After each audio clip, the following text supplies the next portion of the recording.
The night I betrayed my husband was the night I lost him forever, even though he didn't leave. Torn between saving my marriage and reclaiming my self-worth, I must decide, will I endure Chike's endless cruelty for the sake of love, or finally find the strength to walk away?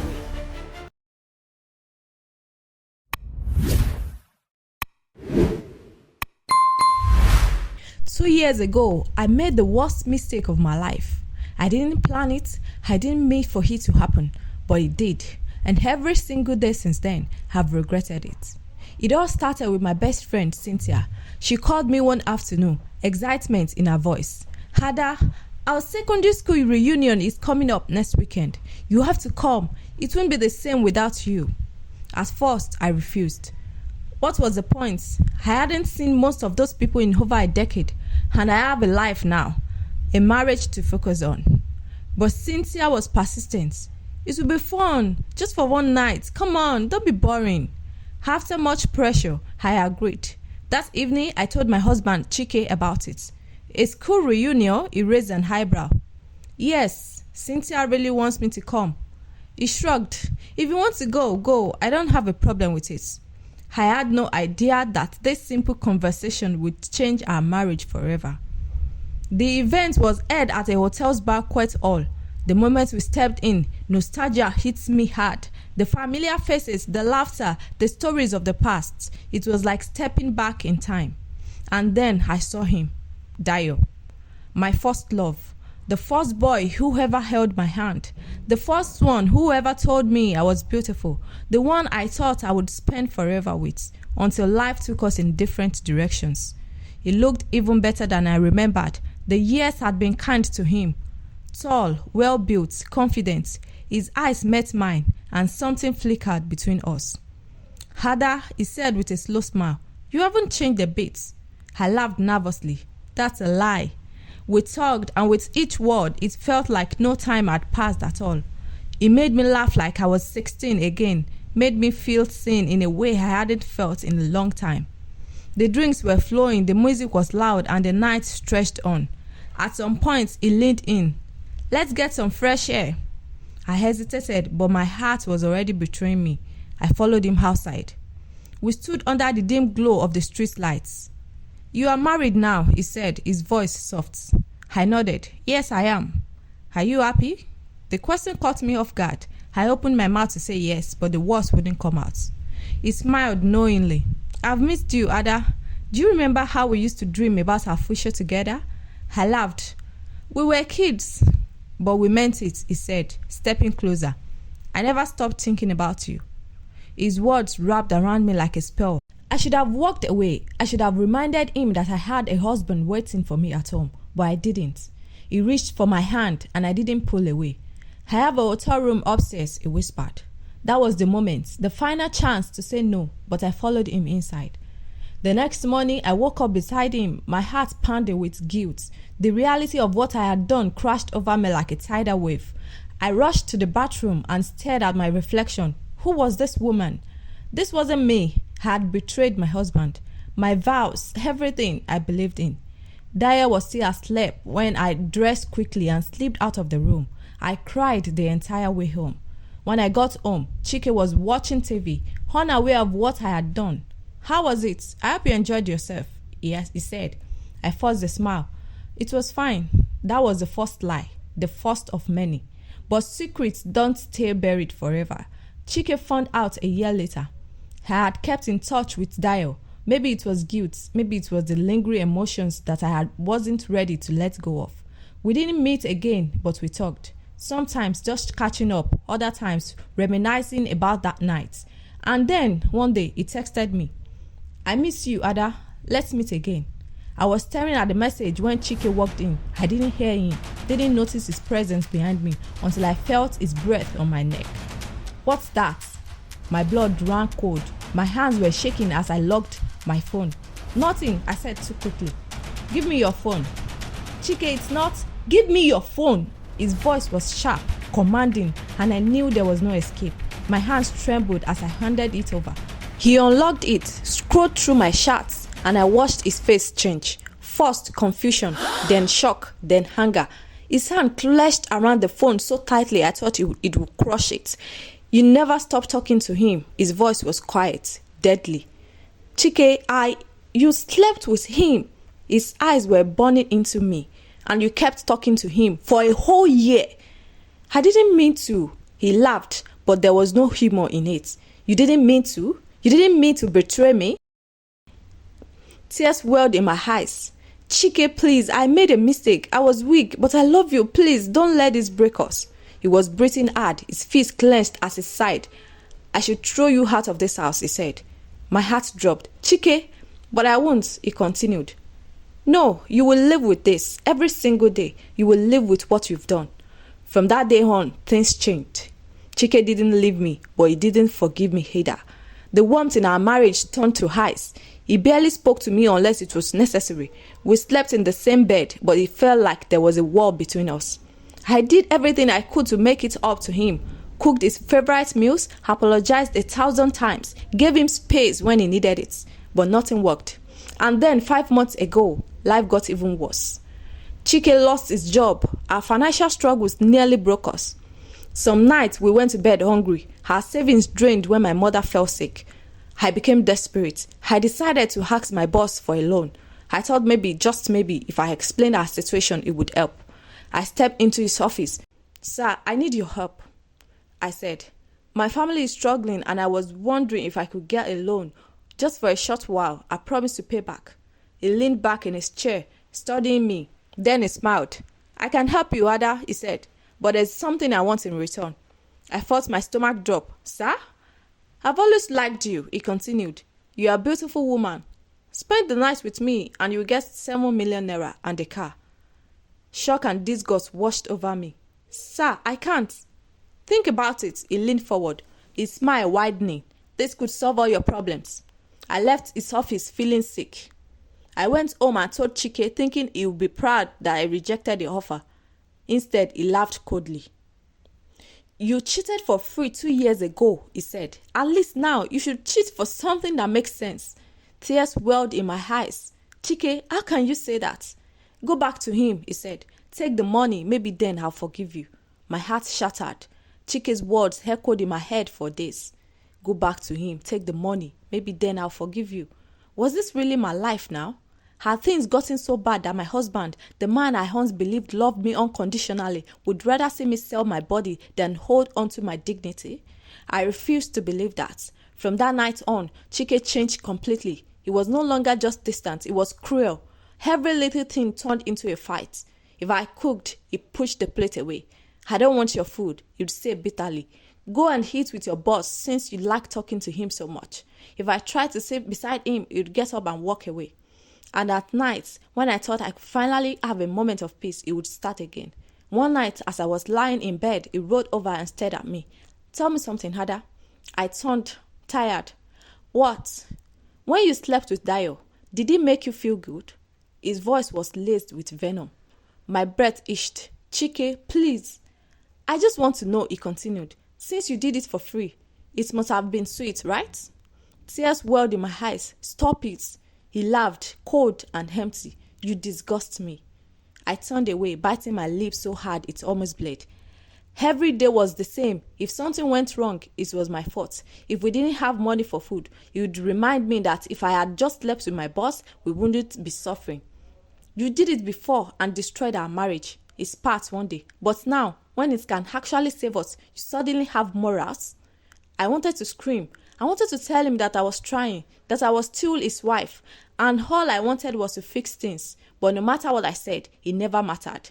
One afternoon, I got a call. It was an old colleague of mine offering me a job. Ada, we have an opening at my office. The pay isn't bad, and I know you need something right now. Are you interested? For the first time in months, I felt a flicker of hope, a real job, one that could help us get back on our feet. That evening, I told Chike about it. I got a job offer, I said softly, hoping for a reaction. He barely looked up from his phone. How much? It's not much, but it's something. We can start from there. He scoffed. So you want to go and slave for peanuts while your boss is offering you millions for just one night? I felt my heart sink. Chike, not everything is about that. He threw his phone onto the table and glared at me. Then you are stupid. I swallowed my tears. I just want to work and help us. Then do it the smart way, he shot back. But no, you'd rather let us suffer. I turned away, my chest aching. My boss didn't give up. Every few days, he would find a way to bring it up again. Ada, he said one afternoon as I was leaving the office, have you thought about my offer? I forced a smile. Sir, I told you I can't. He smirked. Why are you acting like you haven't done it before? Shame burned through me. I'm married, I said firmly. He shocked. A marriage that's falling apart? I stiffened. 7 million naira, Ada. A brand new car. A better life for you and your husband. He leaned in. How do you enjoy watching him suffer? I left his office without another word, but his voice followed me home. And when I walked through the door that night, Chike was already waiting for me. You saw him today, didn't you? His tone was accusatory. I sighed. Chike, please. Did he ask you again? I didn't answer. Of course he did, he sneered. And I bet you are still saying no, right? Tears pricked my eyes. Chike, why do you want this so badly? Because I'm tired, Ada, he shouted, slamming his fist on the table. I'm tired of suffering. I'm tired of starving while you pretend to be some saint. I flinched at his anger. I made a mistake, I whispered, but this isn't the way to fix it. His nostrils flared. Then suffer with your stupid pride. That night, as I lay in bed, staring at the ceiling, I realized something. No matter what I did, no matter how hard I tried, I would never be forgiven. And if I didn't find a way out soon, I would break completely. I was desperate. Between my husband's insults, the financial struggles, and the constant pressure from my boss, I felt like I was suffocating. Chike had completely given up on us, and I was beginning to feel like maybe I should too. One evening, after yet another fight with Chike, I sat alone in our bedroom, staring at my phone. My hands trembled as I scrolled through my contact, stopping at a familiar name, Dayo. A part of me hesitated. I knew it was wrong, but another part of me whispered, what if he helps? Before I could change my mind, I pressed the call button. Hello? Dayo's voice was deep, smooth, too familiar. I swallowed. Dayo, it's me, Ada. There was a brief pause. Ada, wow, long time. I forced a weak smile. Yeah, how have you been? He chuckled. I should be asking you that. You sound stressed. I sighed, rubbing my forehead. It's been rough. That's actually why I called. Talk to me, he said, his voice softer now. What's wrong? I hesitated, then spoke. Things are bad, Dayo. My husband lost his job. We are struggling financially. I just need help. Another pause, then, come see me. We can talk about it properly. I bit my lip. Can't we just talk on the phone? No, he said firmly. Come over. Let's see how we can handle this. I closed my eyes. I knew what this meant, but I ignored the warning in my head. That evening, as Chike sat on the couch, scrolling to his phone with a permanent scowl on his face, I approached him carefully. Chike, I started, my voice neutral. I won't be coming home tonight. He barely looked at me. Where are you going? I forced a smile. To my friend's place. She's getting married and she wants me to stay over. He snorted. Since when do you have friends? My stomach twisted, but I kept his face calm. She's an old friend. He shrugged. Do whatever you want. And just like that, I was free to go. Dayo's house was big, modern, and well furnished, different from the struggling life I had with Chike. When I arrived, he welcomed me with open arms, smiling like the man I once loved. It's really good to see you again, Ada, he said, pulling me into a hug. I inhaled his cologne, familiar and intoxicating. You too. We talked for hours about old memories, about life, about my problems. He listened, nodding, offering sympathy. Then at some point, the conversation shifted. I've missed you, he said, his fingers brushing against mine. I shivered. Dayo, I know you are struggling, he murmured, leaning closer. And I can help you, Ada. I really can. I looked up at him, my mind spinning. You can? He smiled. Of course. His hand moved to my cheek. But tell me something. Do you miss me? My breath itched. Did I? Or was I just clinging to the past because my presence was unbearable? Before I could answer, he kissed me. And just like that, I lost myself again. For the second time, I let my emotions, my desperations, and my loneliness pull me into a mistake I could never take back. The next morning, I woke up tangled in Dayo's sheets, his warm body beside mine.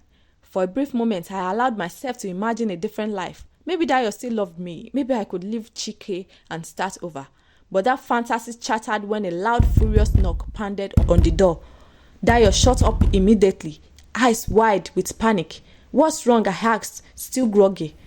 The knocking grew louder. A female's voice screamed from the other side. "Dio, open this door right now!" My heart stopped. Who is that? Dio was already jumping out of the bed, grabbing my clothes and throwing them at me. "Get dressed, Ada. Hurry!" I blinked, confused. "What's going on?" "It's my wife," he hissed, running his hand through his ear in frustration. "She must have found that you were here." The air left my lungs. "Your what?" Dio looked at me, pleading. "Ada, please, just dress up and go. I will explain later." I felt like the ground had been pulled from under me. "You told me you weren't married." I lied, he snapped. "Now move before she catches us both." But it was too late. The door burst open and a furious woman stormed in. She took one look at me, half-dressed, sitting on her bed, and screamed, "You shameless prostitute!" Before I could react, she lunged at me. I barely dodged the slap as she grabbed my ear, yanking me. "You are sleeping with my husband in my house, you filthy!" Dio pulled her back, holding her arms. "Baby, please, don't baby me," she shrieked, struggling to break free.